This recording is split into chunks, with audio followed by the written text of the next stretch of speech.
Este espacio es presentado por Claro Empresas Soluciones Corporativas.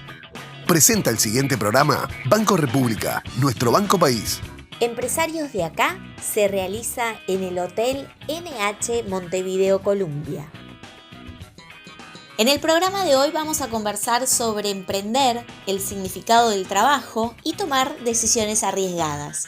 También sobre el sector de hostels en nuestro país y en la región, con Federico Labaña, que es fundador de Viajero Hostels. También vamos a conversar sobre cuáles son los temas que lideran la agenda del sector tecnológico y el diálogo será con Andrea Mendaro, que es CEO de la Cámara Uruguaya de Tecnologías de la Información, CUTI. Bien, lo anunciamos al comienzo del programa. Ya tenemos aquí en estudios a Federico Labaña, que es director de Viajero Hostels, LATAM. Es autor del libro ¿Cómo jubilarte a los 40? Y yo lo tengo, bienvenido. Gracias, un gusto tenerte Tatiana. aquí. Encantado de estar. Yo voy a dejar un poquito mi tablet por acá, porque acá yo ya tengo mi libro y tengo una lapicera ya pronta para que después me lo firme. ¿Cómo jubilarte a los 40? Es un libro y divertirte en el intento. Eso es súper importante. La bajada de la segunda parte siempre digo que es más importante que divertirse y no sufrir tanto. Y a mí me llamó mucho la atención este libro y yo se lo conté, primero se lo posteé en LinkedIn y después se lo comenté por interno y después iniciamos un contacto. Dicen que no hay que juzgar al libro por la tapa, ¿no? Como un dicho popular, refiriéndose a otras cosas de la vida, pero que es real, ¿no? Y yo cuando leí esto, ¿cómo jubilarte a los 40? Dije, este hombre está loco, ¿no? O sea, ¿qué nos va a enseñar a jubilarnos a los 40 cuando es un deseo que quizás puede ser bastante compartido, ¿no? Sí. Y allí preguntar, ¿no? ¿Por qué este título? ¿No? Y ahí ya hay varios disparadores para los temas, pero ¿por qué el título? ¿No? ¿Es lo primero que se elige? ¿Es lo último? No, en mi caso fue lo primero que elegí. Ajá. Y un amigo publicista que fue el primero de los primeros que le conté cuando yo lo tenía escrito. Yo no le conté a nadie que iba a escribir un libro, Ajá. Lo armé y cuando le conté el título me dijo, Fede, está bueno, es muy prensable, pero sabés que te van a pegar, ¿no? Acá en Uruguay, un país donde nadie dice que le va bien, donde todo el mundo es súper conservador, esto de cómo jubilarte a los 40 suena un poco como creído, ¿no? Pero nada, para mí había que llamar la atención. Yo creo que yo soy muy marketinero y me gusta esto de llamar la atención. El cómo jubilarte a los 40, a mí tuve notas, creo que la primera nota la tuve con Carballo en el programa de Canal 4, que yo digo, pero no tiene mucho que ver, pero llamaba la atención y todo el mundo quería hablar de eso y es como aspiracional. Entonces yo quería jugar con esto para hablar del tema de por qué es aspiracional querer jubilarte joven. Entonces, porque cuando uno hace lo que le encanta, lo que ama, no te querés jubilar nunca, querés seguir siempre en actividad. Entonces, si hay mucha gente buscando eso, es porque no están haciendo lo que les gusta. Y por eso que la bajada del título y divertirte en el intento, para mí es lo más importante y es en lo que intento hablar mucho en el libro, ¿no? Es realmente disfrutarte lo que haces. Seas emprendedor, seas freelance, independiente o tengas un trabajo, te tiene que gustar, porque pasamos mucha parte del tiempo en eso, te tiene que desafiar todos los días. Entonces hablo un poco de eso y cuento mi historia, que digo que es muy autóctona, ¿no? Muy uruguaya, porque lo que nos pasa a los que queremos emprender y demás es que no tenemos bibliografía cercana. Siempre tenés títulos de autores, o sea, no sé, la historia de Zuckerberg, de Steve Jobs y demás, que son otros mercados, otras realidades, y cuesta identificarse con alguien de acá. Entonces me parecía que una historia muy uruguaya, muy autóctona, de un chico de clase media, normal, sin un gran coeficiente intelectual, ningún megagenio, con negocios muy tangibles, porque a veces parece que para ser emprendedor tenés que crear la última aplicación de tecnología o el último software inentendible, y no, y algunos podemos emprender pintando una casa, poniendo unas sillas, unas mesas, o en mi caso unas camas, y empezar algo. Entonces por ahí un poco la idea de por qué escribir el libro. Bueno, qué interesante, ¿no? Y muy interesante lo que mencionabas, que en algunas oportunidades lo he desarrollado aquí bajo, digamos, quizás otro tipo de aristas, ¿no? Más financieras, pero claro, difícilmente los empresarios se jubilan, o sea, porque más allá de que de repente no formen más de parte de la empresa de forma directa y quizás haya una generación o dos que estén hoy en lo que es la operativa diaria, están en algo vinculado, ¿no? Quizás el pensar jubilarse vaya al punto de vista económico, ¿no? De no estar pensando en generar más implementando el esfuerzo.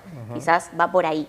Pero bueno, allí preguntarte, porque yo tengo marcado, yo hice la tarea, yo te voy a confesar algo, no lo terminé todavía, pero hice la tarea de ir a los puntos claves y hay capítulos que ya los tengo marcados, y hay uno allí que me gustó mucho, que es el capítulo 3, y dice, nunca nadie a favor. ¿No? Allí ¿qué aparecen?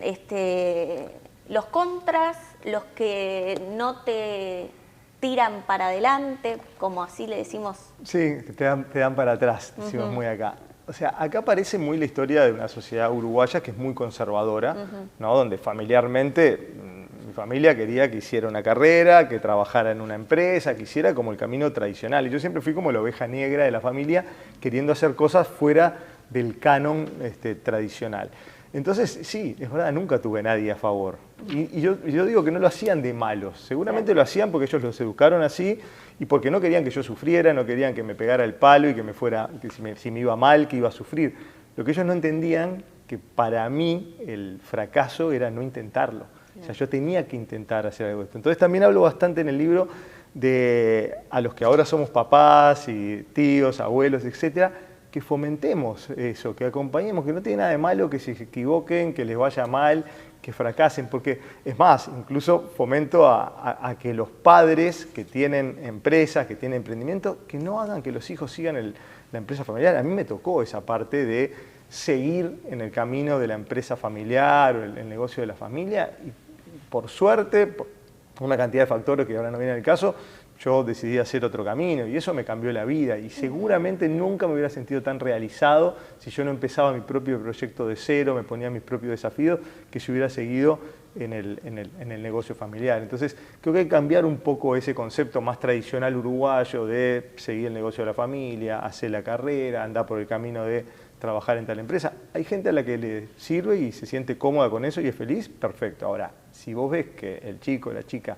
no está bien, no es, uno como padre, ahora que está en esa etapa de paternidad, tiene que hacerlos largar. Entonces, nada, yo cuento un poco eso para que otros se sientan identificados, y mucha gente me ha escrito y me ha dicho, pucha, a mí me pasó lo mismo, a mí todos me daban para atrás, la familia, los amigos. Cuento historias incluso en el libro de amigos míos que emprendieron grandes y fueron muy exitosos después, a pesar de que todo su círculo le decía que no se meta.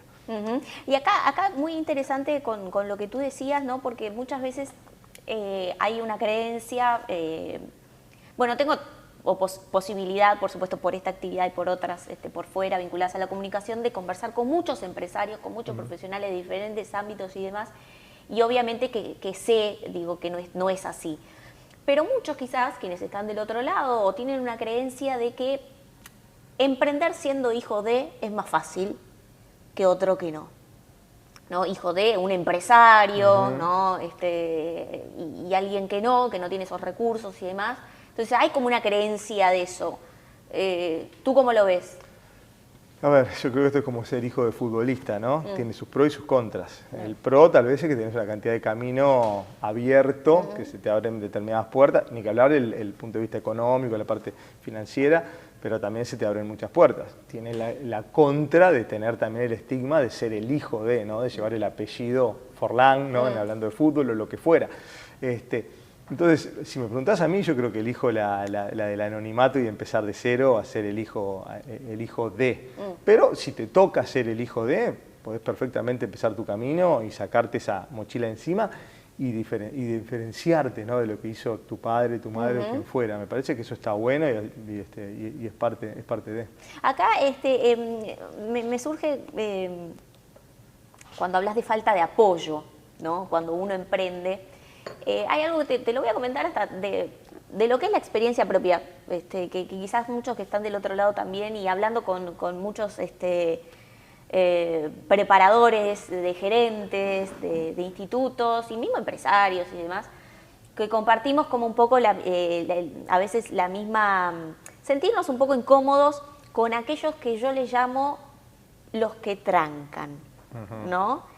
Que yo creo que son, quizás tú me lo dirás, peores que la falta de apoyo. ese que no te contesta a tiempo, que te ignora el mail.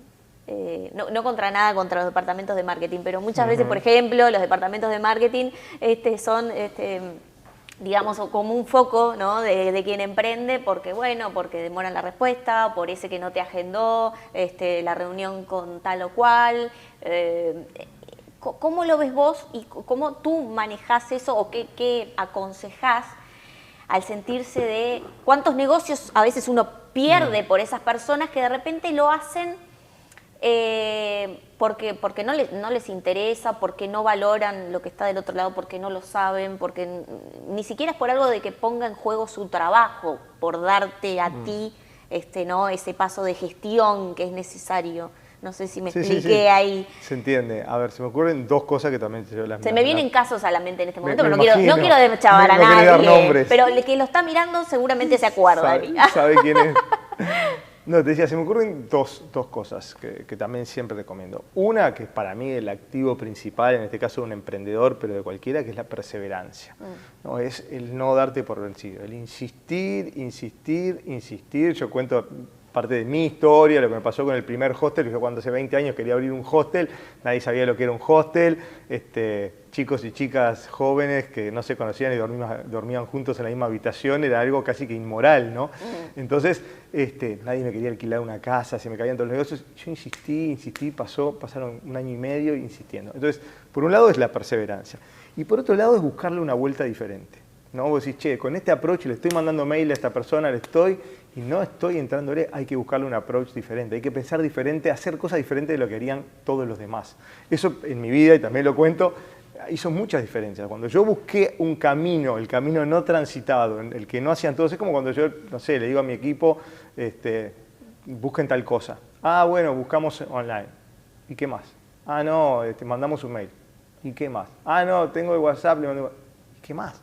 ¿No? Ya la gente no levanta el teléfono, no va hasta un lugar a buscar algo. Yo, no sé, muchos de los hostels que conseguí, lo cuento ahí, fue caminando. Yo busqué inmobiliarias online, no había propiedades en opciones. Salí a caminar, a hablar con porteros, a hablar con la gente, el del almacén de la esquina. Tengo una anécdota muy buena de un hostel en San Andrés, una isla, cómo lo terminé consiguiendo por una nota que me hace el periódico local, de casualidad, porque yo llego al periódico local a preguntar y salió la nota y después me contactan y conseguí la casa, que si no, no lo hubiera conseguido nunca. Entonces, hay que buscarle una vuelta diferente y no quedarse con el no, decir, che, no sé, a esta persona de repente no le estoy pudiendo entrar por este lado, y de repente tengo que ir por otro, ¿no? De repente tengo que ir a un ambiente más social y buscarle un lugar donde lo pueda contactar de otra manera y romper ese hielo. Bien, qué interesante. Vamos a seguir hablando en el próximo bloque de empresarios de acá. El diálogo es con Federico Lavagna, que es, fundador, director de Viajeros Hostels. Vamos a hablar también un poquitito a propósito del sector hostels en Uruguay. Bueno, ya venimos, te quedás para el próximo bloque porque Obvio. Todavía recién empezamos. Así que con todo se fue rapidísimo el primero, así que me quedo con todo. Ya gusto. seguimos.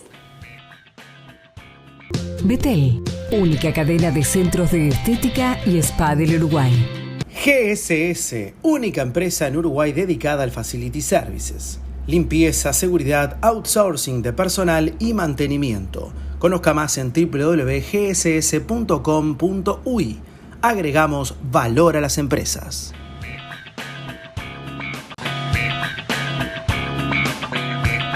Presenta este espacio Compass Uruguay, soluciones para outsourcing de personal. Bloque de empresarios de acá. Estamos en diálogo con Federico Lavagna, que es fundador de Viajeros Hostels. Estamos hablando de temas que hacen, ¿no?, a su desempeño como empresario. Escribe un libro, Cómo jubilarte a los 40, de Editorial Paidós. Y divertirte en el intento, ¿no? Porque es difícil a veces contarle al otro que no entiende quizás que uno es emprendedor y que quizás lo que ven como un sufrimiento, por ejemplo, de no tener un ingreso estable, uno lo ve como la adrenalina pura. ¿Te ha sido difícil explicar eso? Sí, a ver, yo lo cuento, siempre cuando me hacen la pregunta ¿por qué emprendedor? ¿No? ¿Por qué decidiste emprender y no hacer otro camino? Y yo digo que mi motivación principal siempre fue mi afán por la libertad. Yo siempre quería ser libre. Desde chico, me acuerdo cuando en el liceo, para mí, yo necesitaba tener el verano libre, 3 meses. Entonces yo no era el estudiante más aplicado, pero llegaban los exámenes de diciembre y me encerraba porque esos 3 meses de verano eran intocables. Después cuando entré a la facultad y empecé a trabajar y demás, era como, pucha, pero ¿por qué tengo que tener 20 días de vacaciones al año? Yo no me niego a eso, yo quiero tener mis tiempos, ¿por qué tengo que ir todos los días? Ahora ya es mucho más común esto de trabajar sin horario y flexible, ¿no? Hace 30 y pico de años no era viable. Entonces yo sentía que necesitaba una libertad que solo me la iba a dar ser mi propio jefe, ¿no? Pero ser tu propio jefe también tiene sus contras, ¿no? Porque el estrés ese del emprendedor, de que dependés de vos mismo, de que dependés de que las cosas salgan, porque no tenés asegurado. Entonces, nada, a mí siempre me movió, y es la historia de mi vida, me movió esa libertad, me movió el disfrute, el pasármelo bien, ¿no? Yo siempre entendí que la vida era una, que no había revancha y que me lo tenía que pasar bien.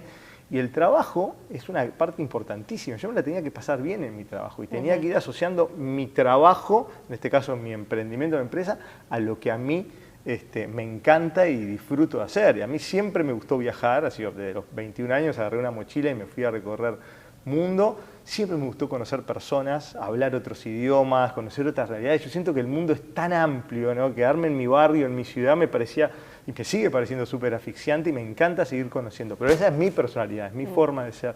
Entonces yo tenía que poder hacer eso y bueno, y terminé juntando mi pasión por los viajes, por conocer personas, con mi trabajo, mi emprendimiento en el área de los hostels, de la hotelería. Y pasé ya hace 20 años, que este año se cumplen 20 años que abrí el primer hostel. Pasé estos 20 años, o sea, disfrutando, conociendo personas. Hemos abierto hostel en 8 países. O sea, he conocido gente de todos lados, he hecho una cantidad de amigos nuevos en el camino. Me he divertido mucho, son negocios aparte que son divertidos, siempre tenés un barcito, hay buen ambiente. O sea, yo me lo he pasado y me lo paso genial en lo que hago, ¿no? Entonces, nada, me parece que uno puede, esta es mi pasión, otros tendrán otras pasiones. Trabajar, emprender en este caso en algo que te apasione y que te lo pases genial. E intentarlo, ¿no? Allí hay también hay, de alguna forma, hay una dicotomía entre ser tu propio jefe, generarse el autoempleo, a ser emprendedor. Ahí hay una diferencia, ¿tienen un punto de contacto? Sí, yo justo en el libro hablo, luego de hablar de ser tu propio jefe, enseguida hablo de no ser esclavo de tu propio negocio. Porque cuando tu negocio solo funciona cuando tú estás ahí, ya sea en la caja registradora o pendiente, sos un esclavo de tu propio negocio, ¿no? Y no sos de vuelta un comerciante, sos alguien que tiene su autoempleo. El empresario es el que puede ver las cosas desde otro ángulo, desde afuera, y que no depende. Claro, yo siempre digo, si yo estoy 10 horas, 12 horas, 15 horas en mi negocio, va a andar mucho mejor que si yo estoy 8, 7 o 4. Pero lo importante es que ande. Y en mi caso mi objetivo nunca fue cuánto había en el banco a final de mes, sino cuánto me divertía y qué tan realizado estaba. Entonces entendí que la única forma de no ser esclavo de mi propio negocio era creciendo y delegando, ¿no? O sea, yo necesitaba crecer porque si yo tenía un negocio chiquito que pagaba mi sueldo, no podía poner a otra persona, pues si no yo no iba a cobrar nada. Si crecía, entonces iba a poder poner a otra persona y yo iba a poder estar en otro ángulo. Y aprender a delegar, ¿no? Aprender. Lo más difícil. Es lo más difícil, ¿no? Y todos creemos que nadie lo va a hacer tan bien como nosotros, es parte del ego también del emprendedor. Pero bueno, y hay que saber resignar, decir, las cosas yo sé que no van a funcionar nunca más igual de bien que cuando yo estoy ahí 10 horas al frente. Pero mientras funcionen y mientras me permitan pagar mis cuentas y sobre todo tener mi calidad de vida, ¿no? Que para mí eso es clave, ¿no? Hay gente que de repente es súper exitosa a nivel financiero o proyectos, pero su calidad de vida para mí no es la mejor, ¿no? A mí siempre, yo durante prácticamente los últimos 20 y pico de años, 30 años de mi vida, yo me pasaba 3, 4 meses viajando, ¿no? También trabajaba a distancia y demás, pero porque era mi pasión y a mí me importaba eso. Y si el negocio funcionaba menos bien, pero me permitía estar haciendo eso que a mí me gustaba, buenísimo. Un balance interesante. Yo le comentaba fuera de cámara, pero lo hago adelante, que es más interesante, porque también es una recomendación para quienes están del otro lado. Estoy leyendo un libro de Morgan Housel, que es 18 lecciones sobre el dinero. Y una de las que subrayé con 1000 colores y que me gustó mucho porque creo que es así también, es un capítulo que se llama Libertad. y que dice más o menos de que el activo que compra, el activo más importante que compra el dinero es el tiempo, y el tiempo da libertad, ¿no? Y allí financieramente, a la hora de emprender, ¿cómo tú observas que hay que tomar las primeras decisiones, ¿no? Porque uno cuando va a emprender entiende que, bueno, ¿cómo financio esto? ¿Para dónde va esta plata? ¿Para dónde va la otra? Pero después de dar el salto, hay un proceso hasta generar ingresos que puedan compensar, ¿no?, esa inversión. Allí, ¿cómo ves que puede ser la estrategia más común, ¿no? Digo, por ejemplo, yo tengo una idea de negocios y voy a producir lapiceras, ¿no? Necesito capital, necesito financiamiento, me hago mi plan de negocios, dónde voy a poner mi fábrica, esto, lo otro, pero después hay un después, ¿no? Y yo no sé si no se pierde un poco la visión de lo que planifiqué antes. Pero antes del después hay un antes. Bien. ¿No? Y en el antes uno tiene que pensar sus proyectos en base a la capacidad de capital de inversión que uno tenga. ¿No? Si yo me pongo, te vuelvo a mi caso, yo empecé con hostels. Hostels son un estilo de alojamiento. Hoy en día, Viajero, la cadena, que tiene 28 propiedades, más de 3.000 y pico de camas, hoteles de 60 habitaciones con 2 ascensores, o sea, si yo pensaba que mi primer hostel tenía que ser como el actual, era imposible, imposible. Yo tenía una capacidad de inversión que tu capacidad de inversión es tus ahorros, tu friends and family, lo que puedas conseguir. Con eso yo tenía que armar algo, no me podía poner el objetivo, porque muchas veces te dicen, sí, me gustaría emprender, pero el problema es la plata, ¿no? Un amigo mío siempre dice que la plata no es el problema, la plata siempre es la solución. Pero más allá de eso, uno te dice, bueno, yo tengo que emprender no puedo ponerme un objetivo. Si vos querés hacer lapicera, si tenés X, hacé para X y armate un plan de negocios para eso que tenés. No te armes algo más grande, porque si no vas a decir, no, nunca voy a conseguir el dinero. Entonces, creo que empieza por ahí, por decir, ser muy realista y empezar. Yo empecé con un hostel, con una casita alquilada chiquita, con 6 habitaciones, los muebles, las cuchetas que me la fió un amigo que tenía una carpintería, los muebles de mi abuela, y ahí empecé, éramos 3 empleados.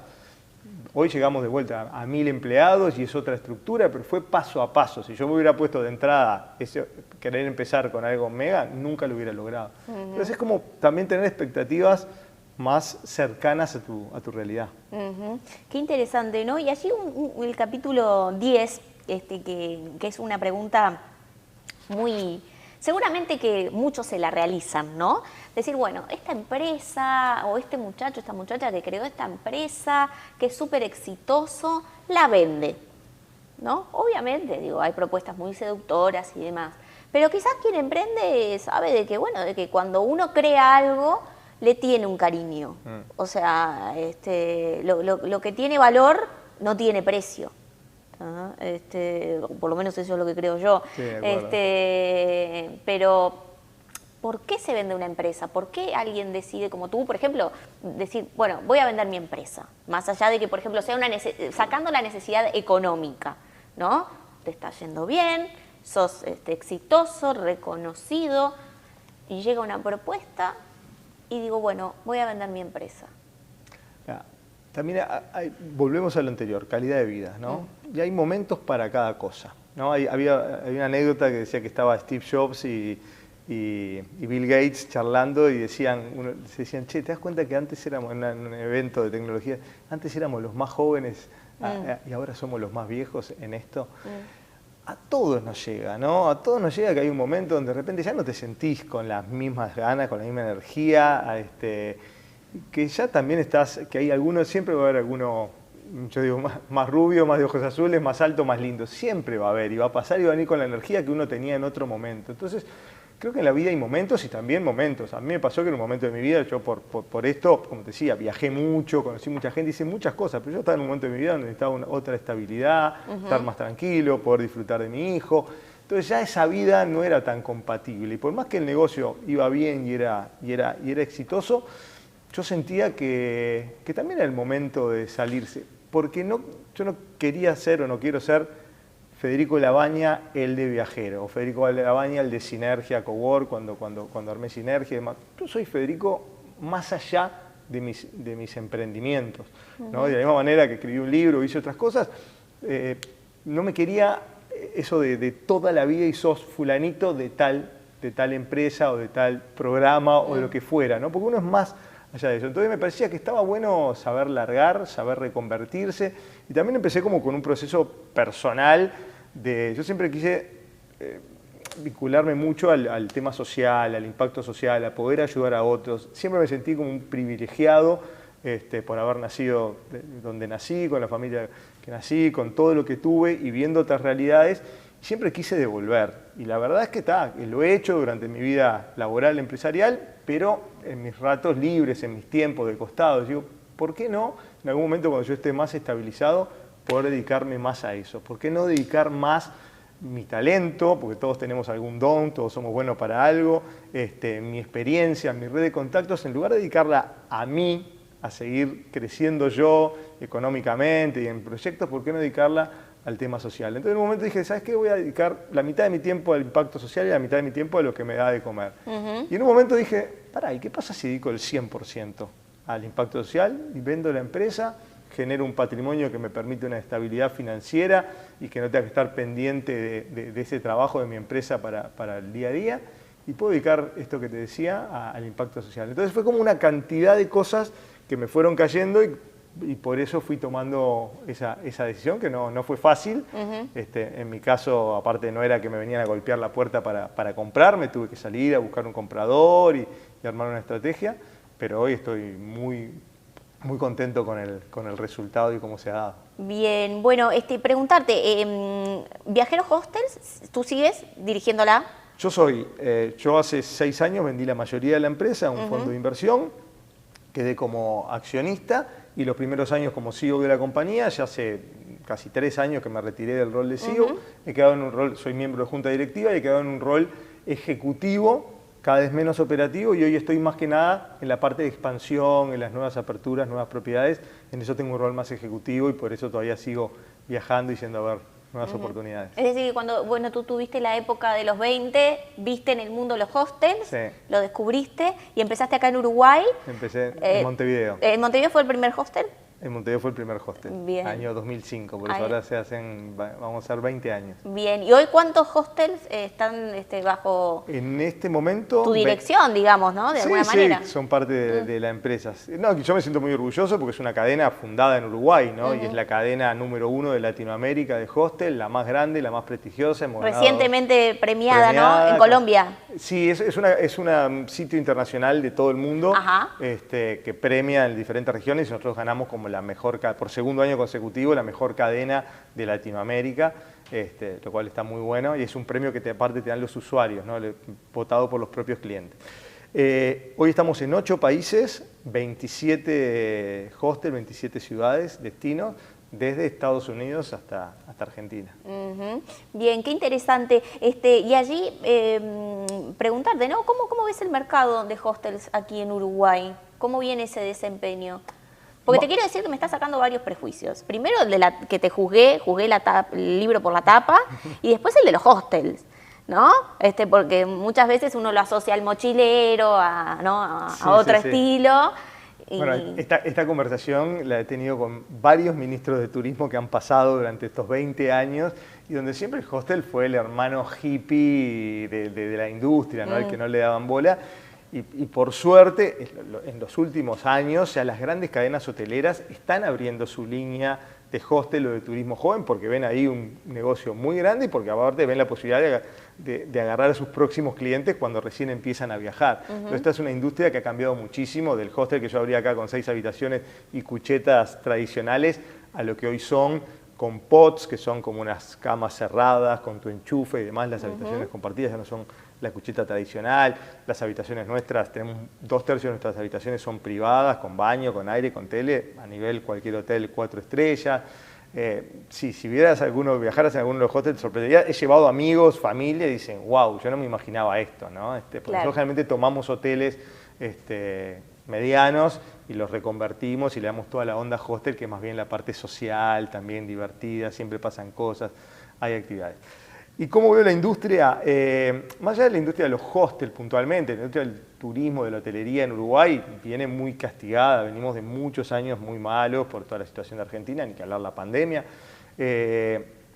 Y ha costado, los hostels incluso han cerrado la gran mayoría, hoy somos pocos porque cuesta venir, nosotros dependemos mucho de Argentina, Uruguay es un país que está, o sea, el turismo internacional llega a Buenos Aires y de Buenos Aires cruza unos días a Uruguay, esa es la realidad. Y después tenés el turismo regional, que principalmente son argentinos y que estos últimos años han estado con pocas posibilidades de viajar. Recién este verano se vio un poquito más de movimiento de argentinos, porque para ellos ahora, te decían, por primera vez Uruguay no es caro para nosotros, pero Argentina está muy mal y la hotelería más de clase media o en mi caso joven, con pocos recursos, son a los que más les cuesta.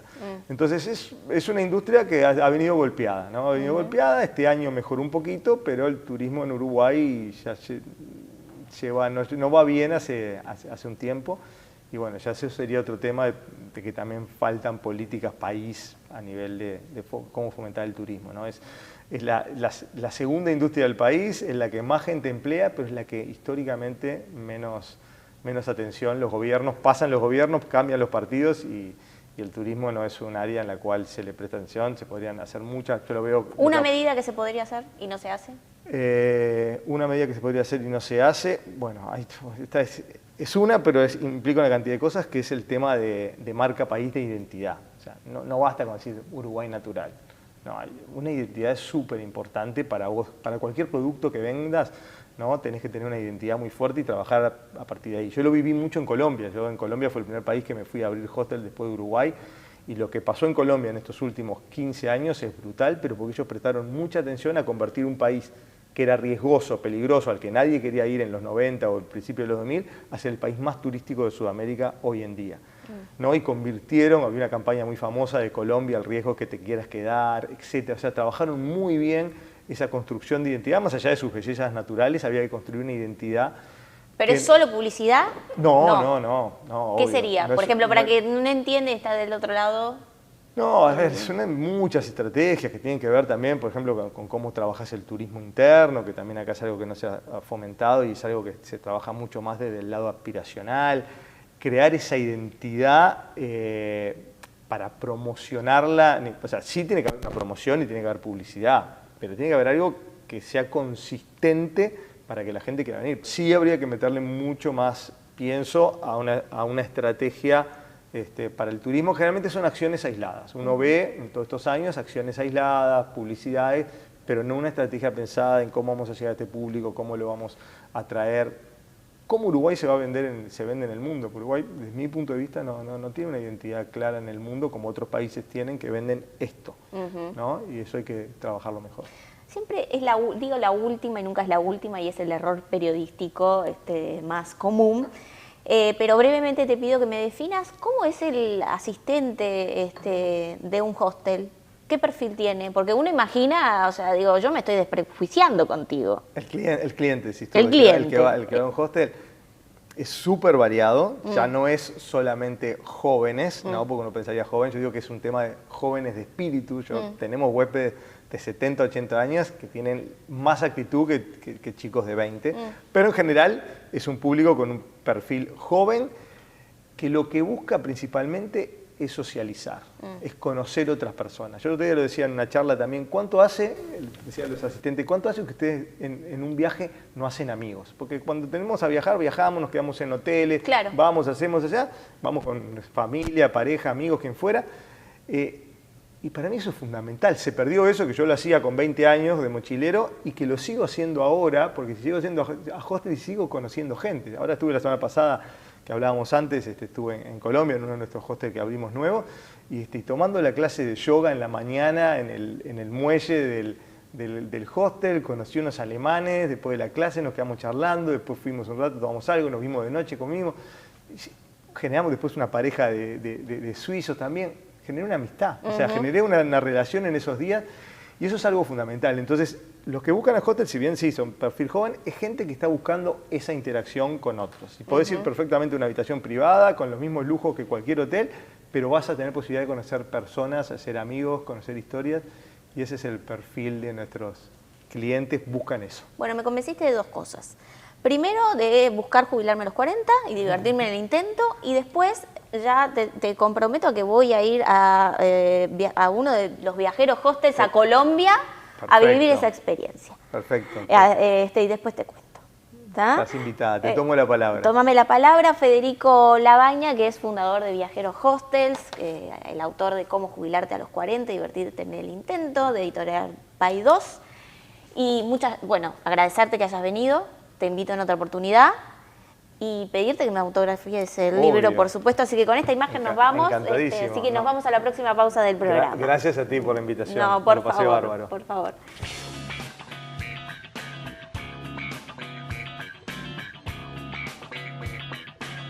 En tus obras, coloca aberturas de aluminio Patagonia, importadas de China, de alta prestación y a precios increíbles. Reconocidos constructores locales nos han elegido para sus proyectos con total éxito, mejorando sustantivamente la performance de los cerramientos y con importante ahorro de costos. Aberturas Patagonia, excelente calidad a precios increíbles.